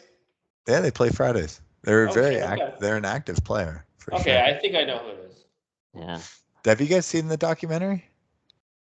David Beckham. I've seen like a couple. Oh no, I was talking about it with someone else actually. You're right. The David Beckham, Posh and Beck stock. No, I haven't. Have you? Yeah, man. I got the privilege of seeing it on the night of Thanksgiving and the night after, because we were on a little vacation, and it was very enjoyable. I don't watch much entertainment, and it was really good. Yeah. Yeah. It's really good. So I imagine maybe they just watched the documentary and then they put Bex as their answer for this one. Right. But they were just inspired. Okay, so just guess real quick, Jonah. What do you think? Steve. No, it was Bishop. What about Bishop? Yeah. Bishop. Yeah. It's fair. I don't think I would have given you 2 more clues. What was it, like 16 when Beckham was a big deal? I guess those are formative years. Yeah. I mean, if you're 16, you usually by the time you're 16, you got a favorite player. Yeah, that makes sense. I mean, you were 16. You knew who your favorite player was already, and it probably still is, right? When I was 20, yeah. When I was 16, I was totally not paying any attention to soccer. Yeah, I was out in the wilderness, if you will. Yeah. Okay. Yeah. I mean, Beck. Who was your favorite player? Like, I think my 16-year-old self picked one, and it still is my favorite player. What about you? Richard? Riquelme, right? Oh. Almost. Wait, I'm guessing your favorite player, Hernan Crespo. No. My favorite player is Zidane, actually. Oh, Zidane. Right. Of course, I should. Which is, very similar to Riquelme in a way. Yeah, actually. Yeah, I mean, same position in any case. I actually saw Riquelme play live with, who was Villarreal? He's all right. He was great, but the game itself was fun. Yeah, when I was first exposed to the game, I think my favorite player was Ronaldo. R9? R9, yeah. Just because his haircut. Jesus. All right, so what do I get? Like negative 50 points for guess the fella? Just don't get any. Yeah, but there's no more like future podcasts because of this. That's fine. Yeah, I mean, I was kind of my main goal for tonight was to get back for a second episode, but it's all right. I'll find solace in my children or something like that. Yeah, you're not going to be invited back, and this is the death of the Guess the Fellas game because it's just. So thanks a lot. I think it's a fun game. I wouldn't have gotten Pondi's was spoiler alert was Carlos, right? Yes, Pondi. Yeah, I wouldn't have guessed that until I think the last one Pondi was like he guessed it himself, but it was Valderrama, right? So that would have gotten it for me. Oh, right. And then he never had heard of the manager. So I think you both have heard of Bishop's favorite manager, Sir Alex. And that's odd. I mean, let's just like you just picked it like 2 weeks ago, or what's going on? Okay, not Mourinho. No, I guess not. No. Yeah, interesting, right? I'll have to bring that up. Maybe he's actually looking for tactics, which would make sense because he's actually interested in like tactics and strategy. Yeah, which is less Mourinho's thing. Yeah. Yeah, he really is interested in those things because whenever he talks to me, I feel like I don't deserve his insights. But his favorite match of all time, 2014 World Cup USA opener versus Ghana. I think US beat Ghana and then they lost in the round of 16. Is that how that figured out? Oh no, maybe they got revenge for 2010. I don't know. I don't know. I gotta watch that game. It's gotta be good. Gotta have Dempsey and No Donovan. recollection. Oh yeah, I mean it's a solid team for sure. Dempsey was a good player. He was fun to watch. Mm-hmm. All right, I for the next game, so 0 points, but hey, no problem. Okay. For the for the club history game, we're gonna start off with a simple one. All right, cool. 2 clubs. Yeah. You get to guess one of the spells, and then I tell you the years of that spell if you need it. Okay. Yep. First club Roma, second club Boca Juniors.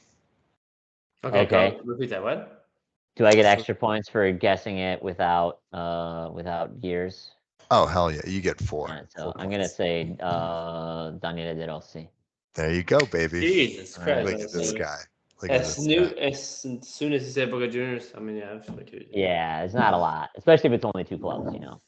He only had 5 appearances at Boca Juniors. What happened? Yeah, he get injured? because he got injured. He was old. He was like 38 when he went there, and you know.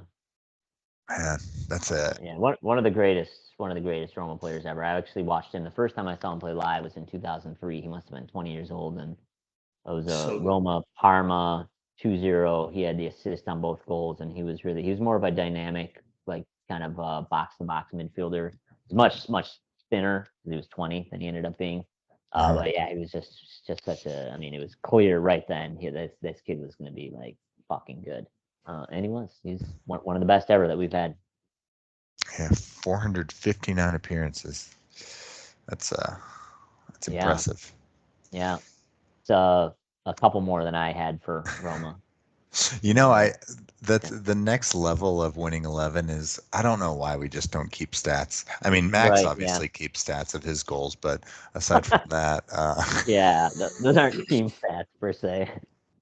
No, but we need just a simple box score, because then when we have our winning 11 gala in the early winter or the midwinter, then we can refer to these stats and I love it. There's real meat there. We really do need to. We can start next week. New Year's. I was going to say New Year's resolution, but next week would be fine too. I mean, we might even be able to. Why don't we start the next time that I score a goal? Let's start there. Like the first goal ever scored, Jonah Redden. Exactly. We could probably recall the information from the previous 2 games for this season, right? And start with this one. Yeah. Max can recall some information from the previous 10 games or so. No, I love that stuff though. I mean, who do you think has the most appearances for winning 11? Yusuf. I mean, I was gonna say Doc. Yusuf probably. He's got constant. Yeah, I know. Up until this last 3 or 4 months, he's been always available. Well, he's far. He's God, who would be next then? Kenny or Pondy. Yeah, Kenny. Pondy up until a year ago was also Rafa. Rafa's had some more longer injury layoffs. I mean, Jonah, you're probably getting up there. I feel maybe. I mean, maybe top 10, but I don't even know about that. I've had so many injuries. If only we had the stats. Yeah, exactly right. Where's our team manager been? Well, for my goal for 2024 is to be the most consistent player of all time. There it is, baby. There it is, bro. You're playing 4 times a week, you said? I had a nice goal on Friday. It was just like no goal, still scored. I want that. I want that too. All right, next player. All right. Hamburger second team. Wow. This isn't I don't think it's Hamburger first team. Hamburger SV or something like that. Yeah, Hamburger SV second team. All right, and then Bayer Leverkusen and Tottenham. That's Son for sure. Oh, there it is, man. Oh my God! I knew that as soon as you said Hamburger. I actually used to play with a guy. He used to play in the 2nd division in Germany, and he played against Son. He's really good. You'll be shocked to know. This is- But yeah, he's actually got a picture of himself like taking someone out. He said he was super pissed about it, that he just basically hacked him down. Super nice guy named Tobias, but you know that happens on the pitch as well, especially when you're playing at that level. And when he played with Tobias, I think like a few people that we play with, you can just tell, like dude's played. Like everyone on winning 11's like, you know, a good player, but yeah, we all know. Yeah. We all know Nick and Boris play. So where do you know this Tobias from? The other team I play for is Hyde Park International. I think we played together. Rich, yeah, sure. Them. And so I'm surprised you never crossed paths with him, but he played with us on HBI for a number of years. Jeez. Yeah, he was. How great. old is he now? I think he's 36 or so now, but he's back in Germany, so unavailable. Yeah. Okay. It's too bad. Cool. So this is somewhat recent, I guess. Yeah, at 2011 or 2010 that Sun was over at Hamburger SV. Oh, no shit. Okay, yeah, because I was playing with Tobias, must have been like 2014, 2015. So yeah, no wonder he was so good. He'd been playing professional soccer recently. All right, so we'll give you 4 points for each of those because you didn't ask for a single date. All right, final player. It's a bit long. Le Mans, Guingamp, Marseille, Chelsea, Shanghai Shenhua, Galatasaray, Chelsea, Montreal Impact, Phoenix Rising. Ah, yes. So Guingamp, is that a French team? Yeah, I think it is. Yeah, League One. Yeah. All right. Do I lose points for taking a guess if I'm wrong? Like a final answer type thing. Yeah, we'll take 2 away. This is I have the rule book right here. I keep it at yeah. So you get 2 points off if you guess. No, whatever you want. I'll make up a score at the end. Okay, cool. I'm gonna try to guess right off the bat. I'm gonna say Didier Drogba. Oh my god. Yeah, there it is. Is that it? God. Are you serious?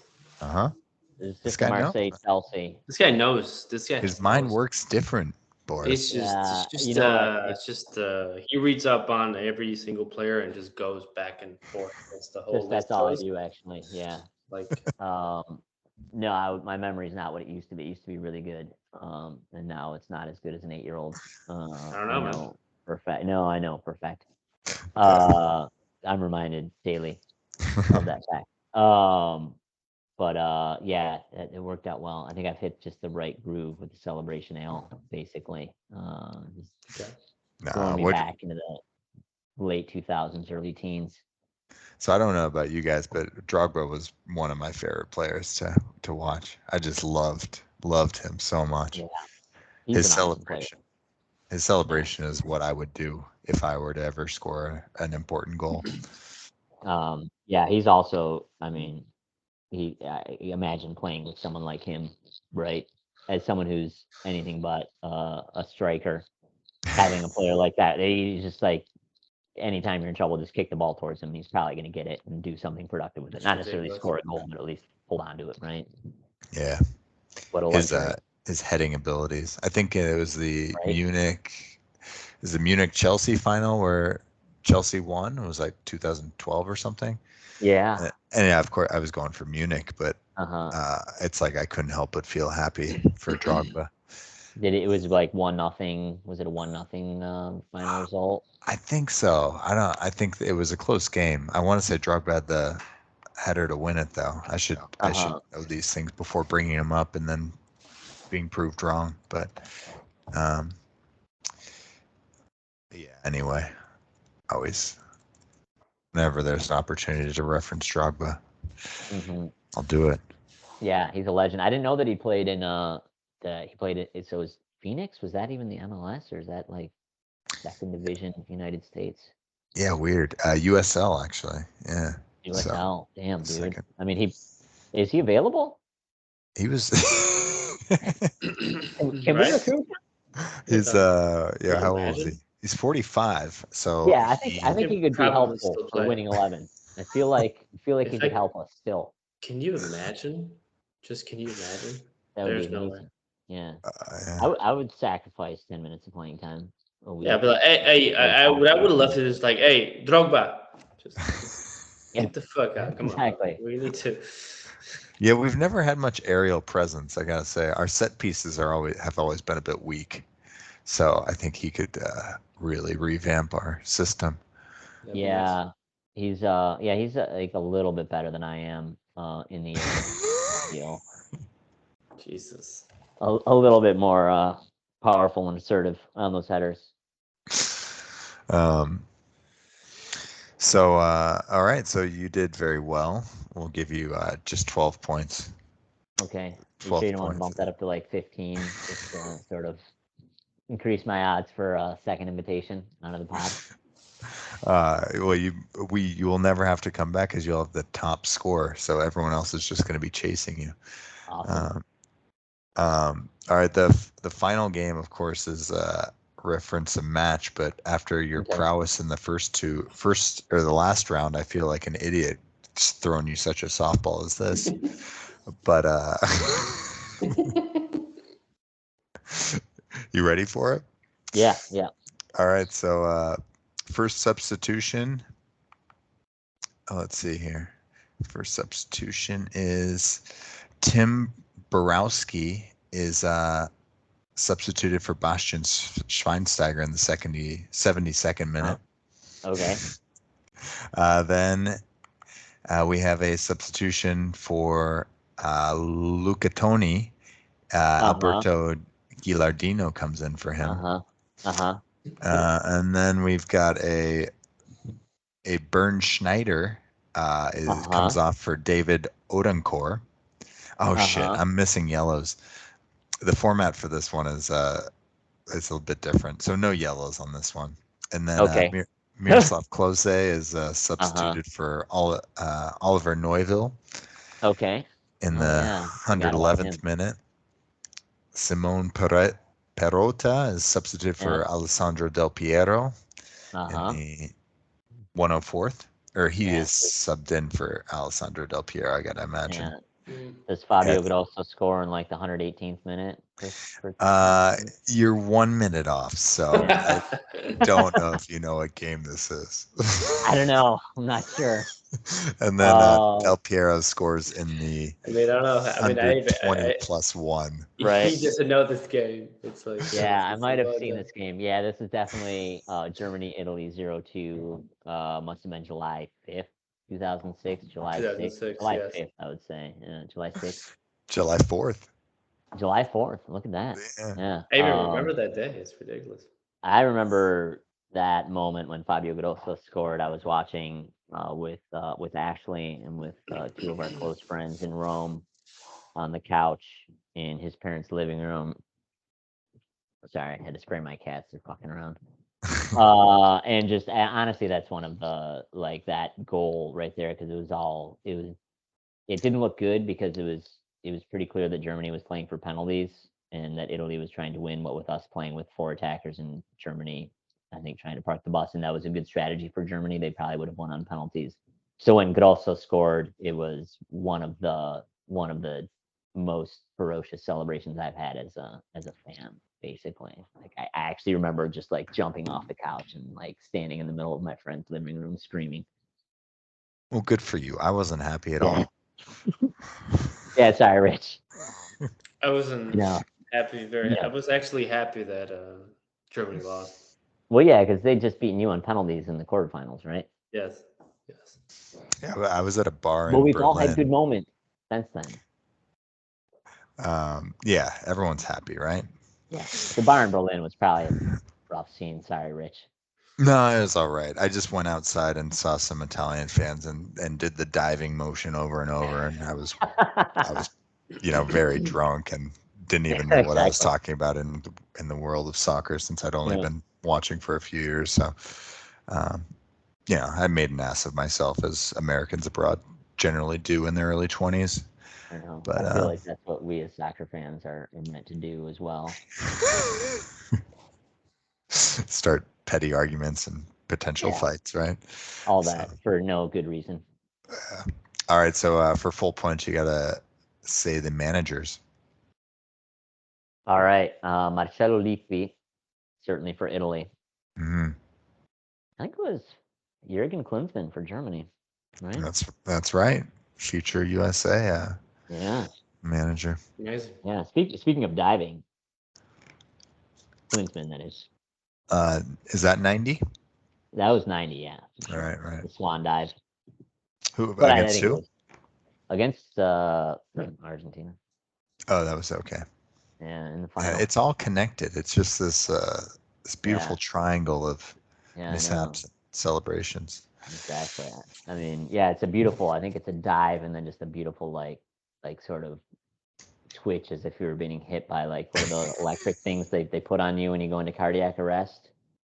The AKG, is that what it is? Sure. Yeah, I don't think it's an EKG, but whatever. They shock your heart. Yeah, it looked like someone had hit him with one of those in the ground too. But I mean, that's okay. Argentine players have never been known to dive either, for sure. So. Right.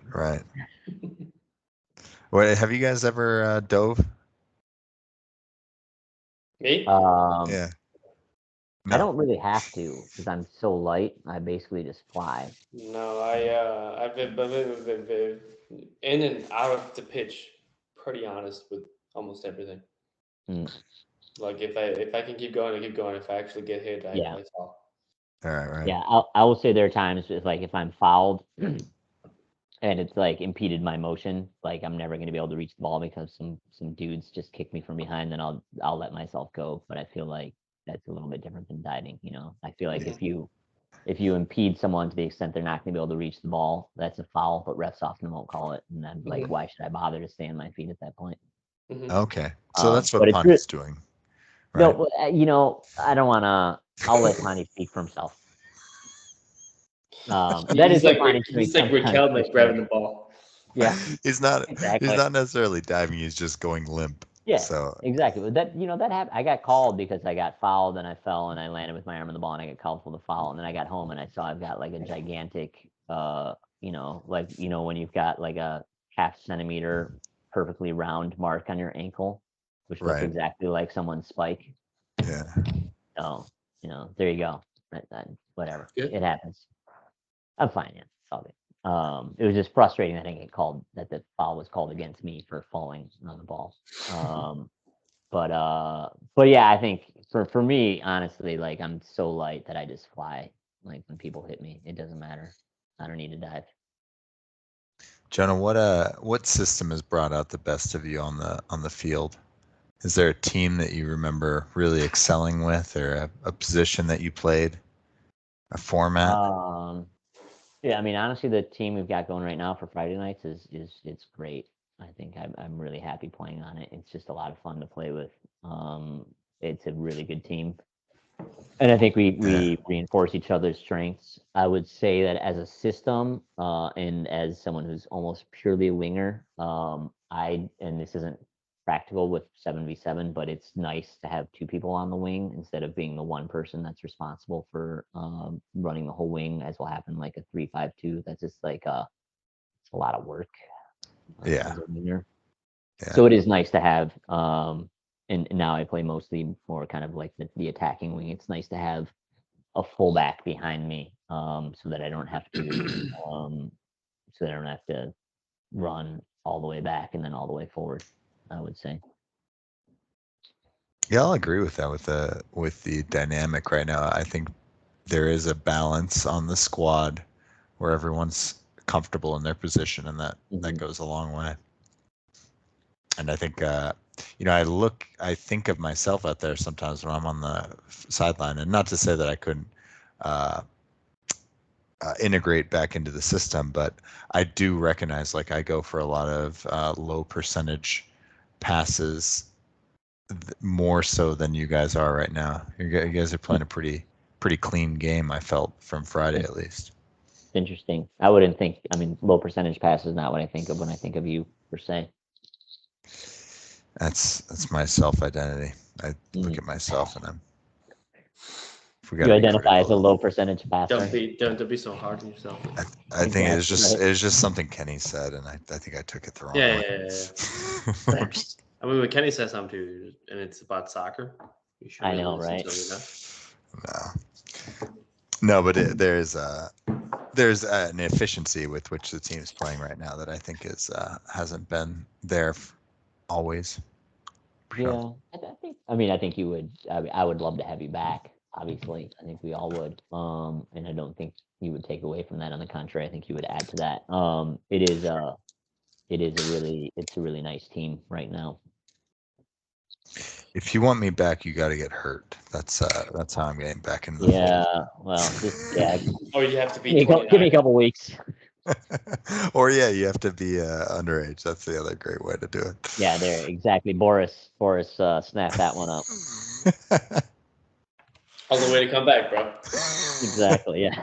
But we'll see. When out there requiring the player passes, maybe we'll find out that someone else has been, kind of sneaking in under the radar. Well, that Bishop's not too much over 30. I think he's like 32. But I mean, once the over 40s league starts, I'm back in. Yeah, man. You got 3 years? 3 years, Rich? 2. 2 years. Hardly 2. 38 in March. Year and a half. No, I think I'm turning 39. I think. Hey, you're 1985, right? Yeah. So you're the famed 81 class with the WhatsApp group with Jez? I mean, he hasn't invited me to the group yet, but yes, I am class of 80. I was born in 81. I graduated in 99. What a jerk that guy bringing up that chat. You not paying they're actually, he didn't make the WhatsApp. I'm just going to assume he didn't make the WhatsApp group. I'm not going to send him a Christmas card next year because of that. Did you send him one this year or not? I don't know. Only he knows that information. I don't want to give out too many. That's fair. That's fair. You have a right to privacy as well. No, but you got 12 points. No, 15 points. It's a great job. Thank you. Are there more games or not? Unless Boris has some. You won them all. You won them all, except for the Bishop. The Bishop gets the fellow. Yeah, that was a hard one. Oh, yeah. That's tough. Yeah, that's tough. Yeah. For sure. So basically, everyone's a fan of Beckham. Yeah, it doesn't narrow it down. And Fight Club, I mean, great film. Yeah. Not what your gameplay has told us is that you care a lot about the sport, but little about your friends that play it. Yeah, so. I mean, it's just in general. It's not just my soccer friends; it's all of my friends. No, that's. I mean, as you know, that's not true at all, of course. But there's a window of about probably 2003 to 2015 where I know a lot of what happened in the world of soccer, and then it gradually dwindled until now. It's fairly sparse, I would say. Right. Yeah. So it goes, right? It's nice to have different phases of life as well, right? Oh yeah. Fortunately, those were the years that I was most involved as a fan. So that's what I usually reference in these. It's perfect then, yeah. These callbacks, right? Great. Well, guys, it is a school night for me. Yes, it is indeed. Yeah. For you, to be up at like 5:30 tomorrow. Jesus, that's awful. Boy, jeez. Yeah, I'm sorry, man. Let's call it. All right, sounds good. Jonah, thanks a lot, man. Yeah, I'll keep my fingers crossed for a callback. Sorry about all the fucking tech difficulties. Yeah, okay, we'll figure it out. Thank you both. Thank you both for taking the time. It's been fun. Like super fun. Appreciate it. Nice to get to know you, man. Have we met before? Hey, man, I think I've slept in your bed, but it wasn't on your side. Love you guys. Have a good night. On that, take it easy. Good night. Good week. Peace. All right, you too. See you soon.